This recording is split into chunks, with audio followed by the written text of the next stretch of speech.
Hello, my lovely viewers. Welcome to another episode of Sports on your favorite channel. And in this episode, I'm going to review the Chelsea game, that was honored at the Vitality Park, Chelsea and Bournemouth. And then before I roll on and start the program, I would like to say a few words. If it happens to be your first time of gate crashing the program, please do well to hit the subscribe button and touch the notification bell.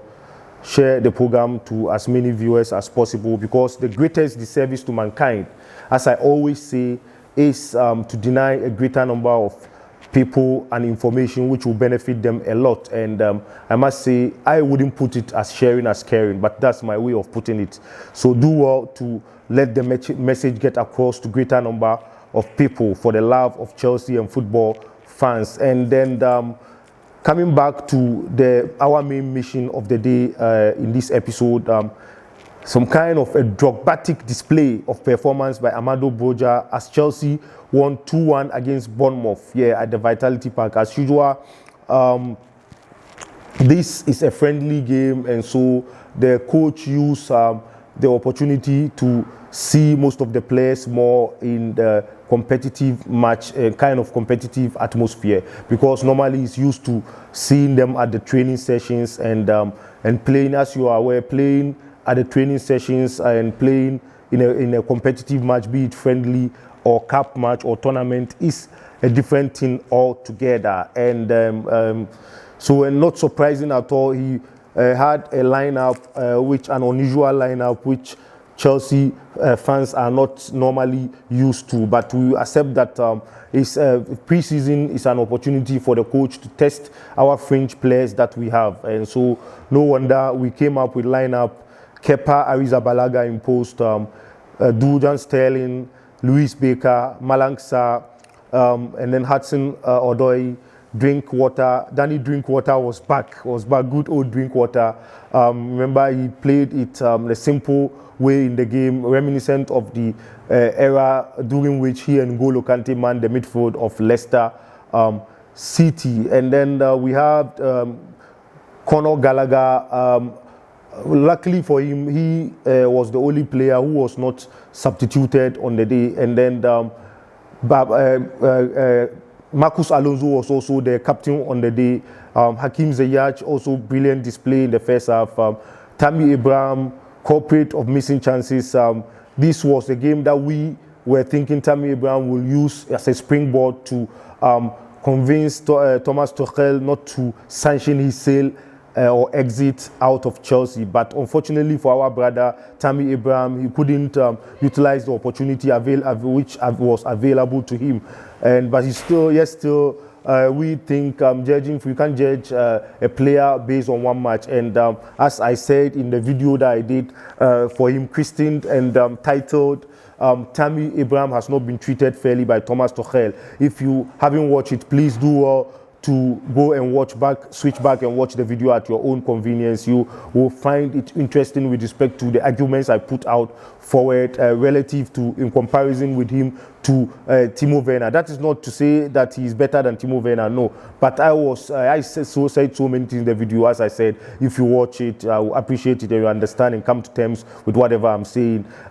Christian Pulisic also there, but he had some few chances which he couldn't take. But as you are aware, some of these players are established players. They are part of the main team, and Thomas Tuchel will want to add some few players to the integral squad. And there was little to nothing to show in the first half, as most of the action came in the second half. And Malang Sarr, let me do some highlights on some few players there. Sterling had an okay performance, if even not the best.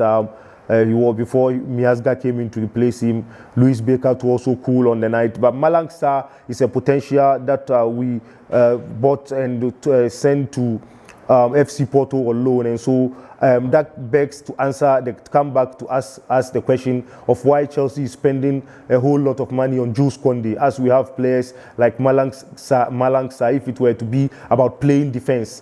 Unless maybe Jules Koundé will have other function in the squad of Thomas Tuchel. Maybe the CM, that's the central midfield position, or another useful position, wing back positions, which Tuchel would like to use him, fine. But other than that, we have so many riches in defense that we don't need to splash such an amount of money. Our priority still remains Erling Haaland, and so we shouldn't be spending on so much money on defenders in this our transfer window. And then also Baba Rahman had an excellent game there. He had an assist to Armando Broja. Yeah, that Drogbatic goal by Armando Broja was supplied through Baba Rahman. He seems to have lost the ball before regaining the ball again through some circumstances. He gained the ball again and he slotted in the cross for Armando Broja to finish that Drogbatic goal.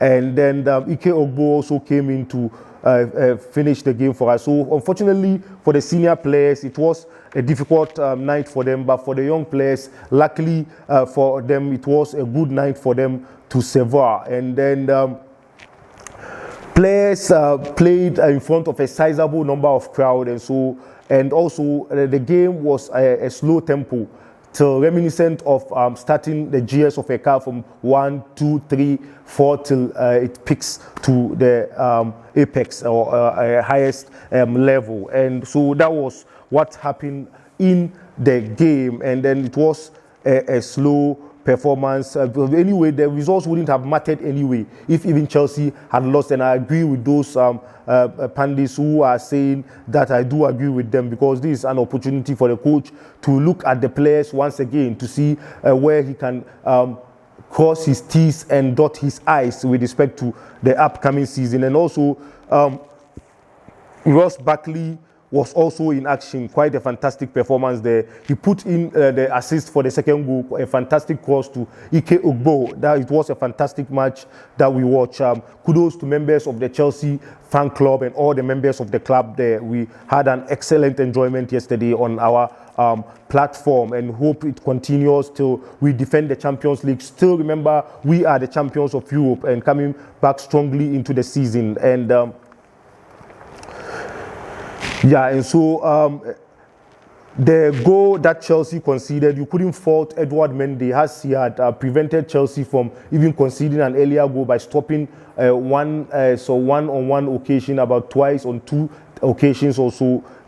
Twice he saved Chelsea from conceding before a loss of concentration on the part of our defenders, resulting in us conceding that silly goal, I must say. But be that as it may, we came back strongly and showed that we indeed are European champions by coming back to win the game. Please do well to hit the subscribe button. As I repeat before I end the show, that greater disservice to mankind is to hide something useful, an information or lecture or presentation that is useful to greater number of people. And so do well to share the program to as many Chelsea fans as possible and all football fans across all platforms.